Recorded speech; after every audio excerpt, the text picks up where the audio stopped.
Saturday with just us guys. Cartoons and no girls. Boy, Grandpa, this year is great. The one invention that made Saturdays without women possible, store-wide clearance sales. Okay, so you want Jetsons or the Flintstones? Surprise me. Okay. Oh, I love this show. Isn't this great? I love this. Yeah, there he is. Hi, guys. Hi. Oh, goodness. What are you doing?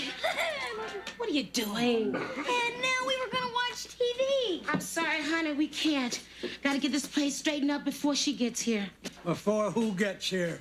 Mary Ellen Baldwin. Joey, take the popcorn and the milk into the kitchen, pick up your games and your books and take them in your bedroom, okay? Nell, who is Mary Ellen Baldwin? Oh, Grandpapa, she's this girl that I went to school with back in my hometown in Alabama. Grandpapa, the girl had beauty, brains, money. She had everything. I hated her. Still do. Anyway, she called Mama when she got in town this morning, excuse me, honey, and she said that she needed to see us. Grandpapa, I do hope that you have another shirt. Nell, I am not going to change my shirt for some woman from Alabama. Okay, well then change it for me. You're the woman I'm talking about. Oh, that must be Mama. Who else has nothing to do but come over here and aggravate me? Hello? Yes, Mama, come right on up. By the way, Nell, if this rich friend of yours is interested in an aging Polish gigolo, I'll be upstairs. Joe, listen, I want you to go in your room and change clothes and put on a tie, honey. Oh, Aunt Nell, do I have to? I mean, don't you want your friend to meet me just the way I am? A good-looking, casual kind of guy? Yes, honey, I want her to meet a good-looking, casual kind of guy with a tie. So get your casual butt out of here. I'll be glad when I'm a rock star, because they don't wear ties. Boy, I told you, you're not gonna be a rock star. You're gonna be president of the NAACP. Hi, Ma, come on in. Nell, when Mary Ellen gets here... I know, Ma, you want me to be on my best behavior. No, your best behavior's not good enough. Thank you, Mom. Now, promise me now, you'll be nice to Mary Ellen. Mama, I was always nice to Mary Ellen. I mean, whenever she would wave at me from her big house up on the hill, I never threw rocks. Isn't Addie gonna be here? Nah, Mama. She's spending the weekend in Atlantic City with a telephone repairman. I tell you, Mama, it's just not fair. I'm the one who reported that phone out of order. Well, I'm sorry, Nell. You know, Addie always liked Mary Ellen. Mama, Addie didn't like Mary Ellen. Nobody liked Mary Ellen. I mean, she was the only kid in our school who had a car. Hello? Well, hello, Mary Ellen, darling. Why don't you come right on up? Apartment 2B. Bye. You know what, Mama? My fondest memory of Mary Ellen was the day her car broke down. Addie and I stood on the side of the road, and we just cheered as that tow truck towed that car away. We were screaming, "Top turkey, rich kid!" I just hope her hair is turned gray and her skin is shriveled up like a prune. Why, Mary Ellen, you look stunning. Your complexion's so plum-like. Oh, Nell. Oh, and Mama may bear alone. Why don't you let me take your coat? Oh, thank you. Oh, what a beautiful sable. Hand wash, tumble dry. Just kidding. I'm still a kidder. Oh, my husband Bernie bought me that coat. Well, I'm into fun for myself. Uh-huh. Nell thinks it's fun not to have a fur. Sit down, honey. Thank you. Now, Mary Ellen, tell me just what's happening back home. Oh, everything back home is just fine. So, Nell, how are you? Oh, just busy, busy, busy, busy, busy, busy. You know how it is working for a publishing company. Yes, I heard you had a new career. Oh, it's nothing really. I just happen to be the top assistant editor at Magdalene and Loud. Oh. As a matter of fact, the book that I'm editing now will definitely be a bestseller. Oh, what is it called? Well, it's the unauthorized autobiography of Leonard Nimoy. Behind the pointed ears. It certainly is good to see the both of you. It's so good seeing you again, Mary Ellen. You know, Nell, we ought to go back and visit our old friends. Oh, would it be so good seeing your father's church again? Well, you better hurry up. They're tearing it down next week. What? Well, yes, Mama Maybelle, that's why I'm here. Actually, my husband Bernie bought the property, and we are building condos. Condos? You're tearing down my husband's church to build housing for yuppies? Yes. And the best part of the deal is the money you will be getting out of it. I don't care about the money. Ma, let's not speak too hasty. Just what kind of numbers are we talking here? Well, when we went through the church records, we found out when your father was minister, he loaned the church $10,000 to repair the leaky roof. I remember that. Well, It was the last of our life savings. Mama Maybelle, here is $10,000, $5,000 for you, and $2,500 apiece for Loretta and Nell. Why, thank you. I'll see that my little sister gets her share. Forget the money, Nell. And you take your cheap hamster fur and hightail it out of here.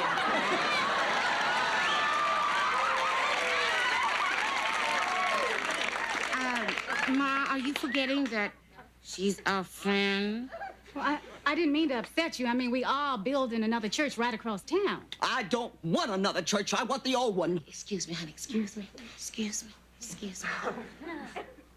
You have to forgive my mom. She's not quite herself. She didn't take her nap today.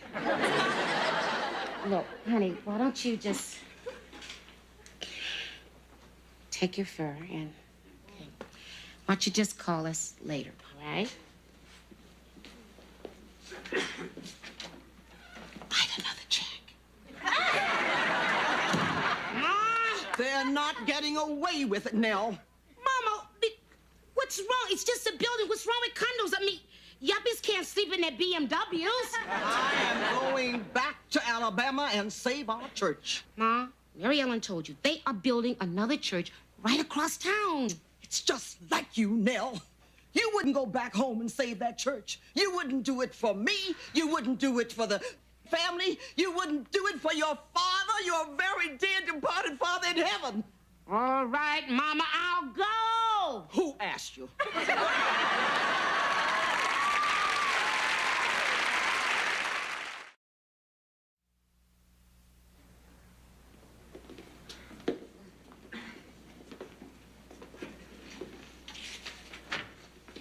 So, this is where you grew up, huh? Yep.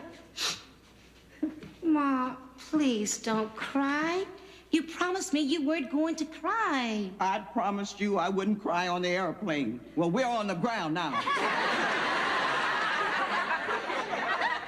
Oh, this brings back so many memories. You know, Joey, this is where Nell slobbered all over me just before she was baptized.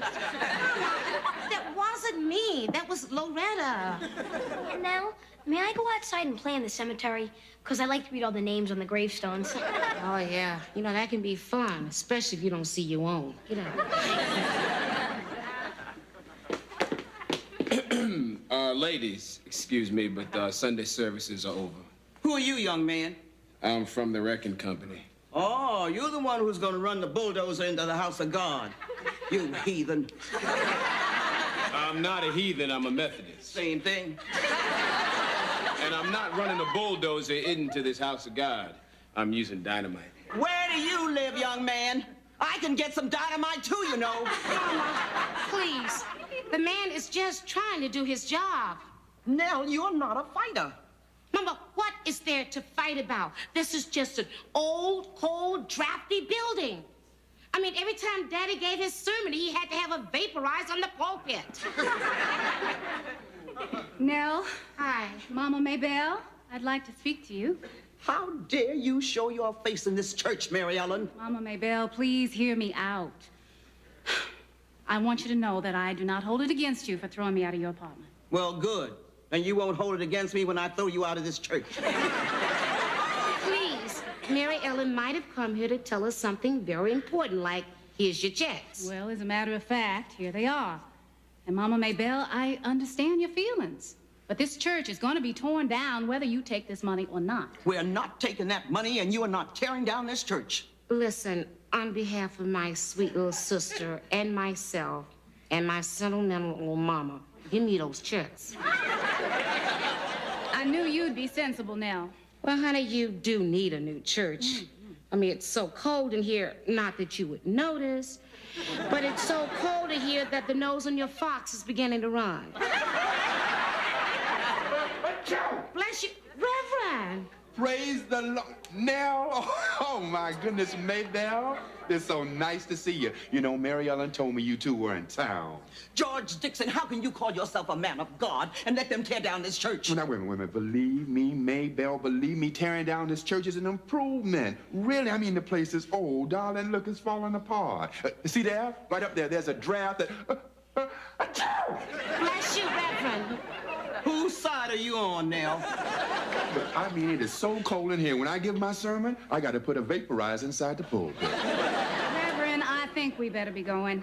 You know, we have to pick up that new organ I'm having sent over from Germany. We were very lucky to get it. They had to tear down an old church over there. You are tearing down churches all over the world. Bless you. Thank you very much. It's nice seeing you. I'm going to see you later now, okay? Bye-bye, Reverend. Bye. Ma, please, I know what you're going through. Well, honey, you just can't be so sentimental over an old church. Nell, I don't expect you to understand. This church has never meant as much to you as it does to me. But you know... Oh, I'm going down and see Mayor Watson.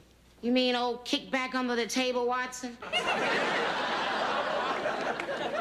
Hey, Nell, you know, that cemetery is so cool. They have got a Moses Harper born in 1872. I know. That's my great-granddaddy. There were 5 other Harpers buried next to him. Are those his kids? No, those are his wives. He was real active in the church.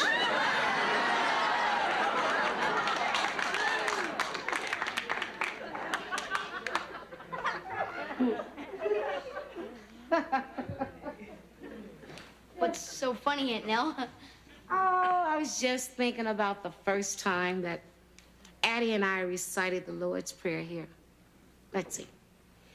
Our Father, who art in heaven, hallowed be thy name. Up until I was 7, I thought God's first name was Howard. That is funny. Oh, but... Hey, come here, sit down. Come here, sit. Just sit right here. Now, you are now sitting on the pew where me, Mama, and Loretta used to sit. We used to sit right here when my daddy used to preach to the congregation from up there. And Addie and her family, they sat over there. Boy, we used to pass some notes. What'd you write? Well, it was just silly stuff. See, Addie would write, Nell, do you like Mary Ellen's new dress?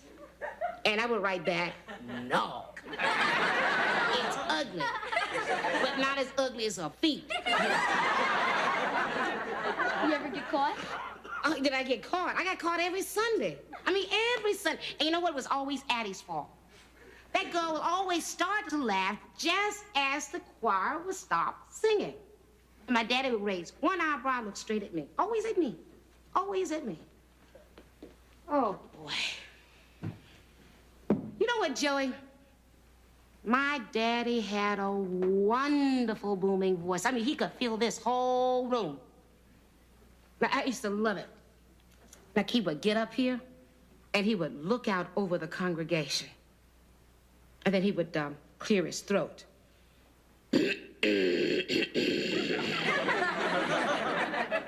he would take a couple of sips of water.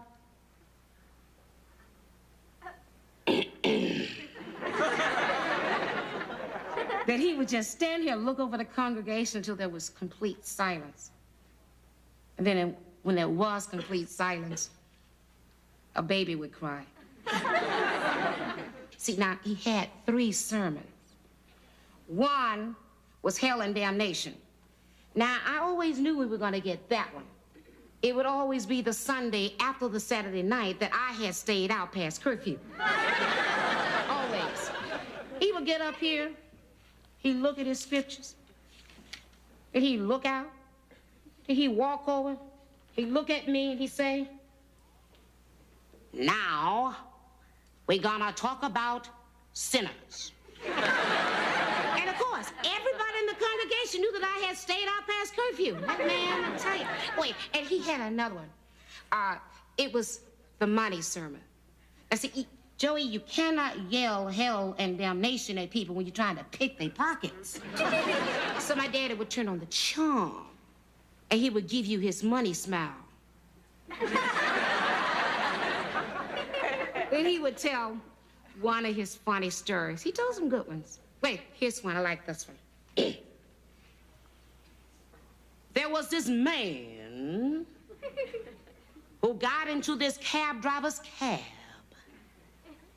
And he said to the cab driver, "Ain't it wonderful that we having a Baptist convention here in town? Amen? Amen."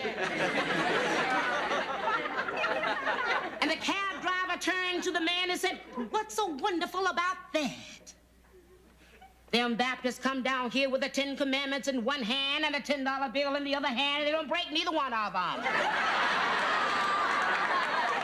Well, I know you are some good Baptists and you ain't about to break the 10 Commandments. But as sure as I'm standing here, you're gonna break a $10 bill. Pass the collection plate. And then he'll put on his money stare. And the money just come rolling in. I'm not talking that silver stuff. I'm talking about money would come rolling in. And then, wait, my favorite sermon was the ones on love. Oh, wow. Daddy used to tell some good stories. He was really a great storyteller. Anyway, there was this one about this little girl who just loved her teddy bear. Now, that is strange, because, you know, I had just completely forgotten about that. Now, it's coming back to me. I don't know. It's because I'm in Daddy's church. Anyway, this little girl, she really loved her teddy bear. I mean, the fur was all thin, and the stuffing was falling out, but she didn't care, because she loved her teddy bear. Anyway, one day, she came in, and she caught her little sister, who was sick in bed, playing with her teddy bear. That mean little girl went over to her, and she said, "That's my bear!" She took it back. She ripped the arm off.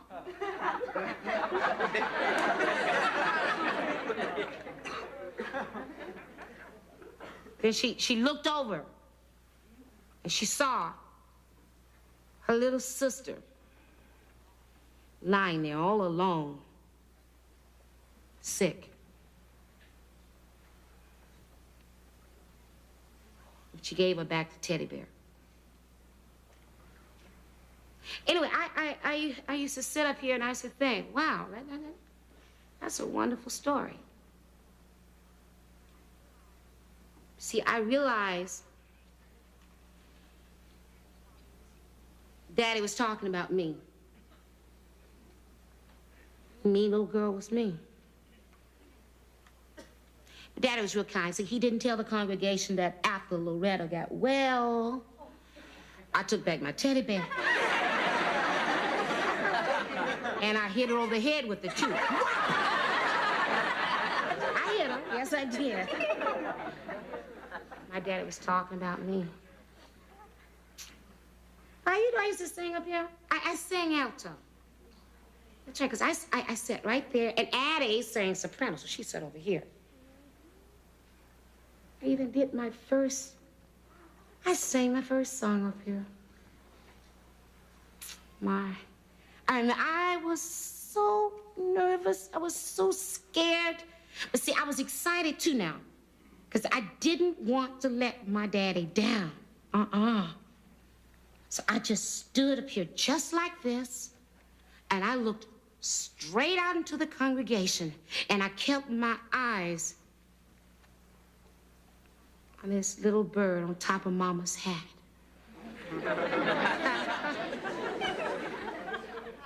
Precious Lord, take my hand, lead me on, let me stand. I am tired, I am weak, I am worn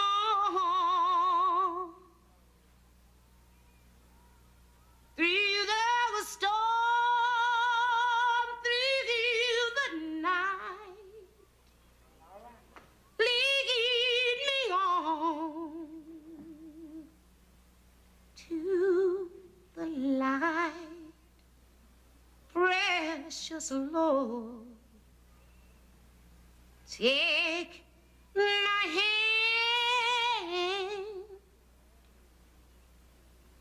and lead me home.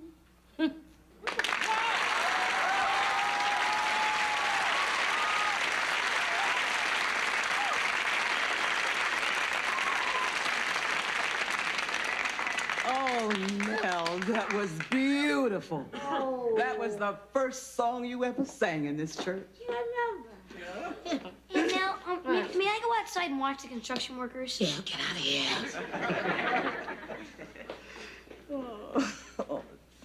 How'd it go, Mom? It's okay, Mama. Don't you cry. It's all right, Nell. I guess we all have to learn that we have to let go sometime. What?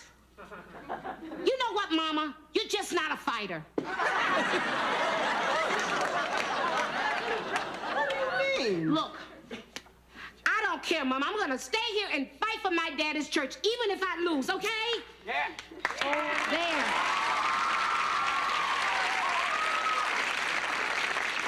Oh, Nell.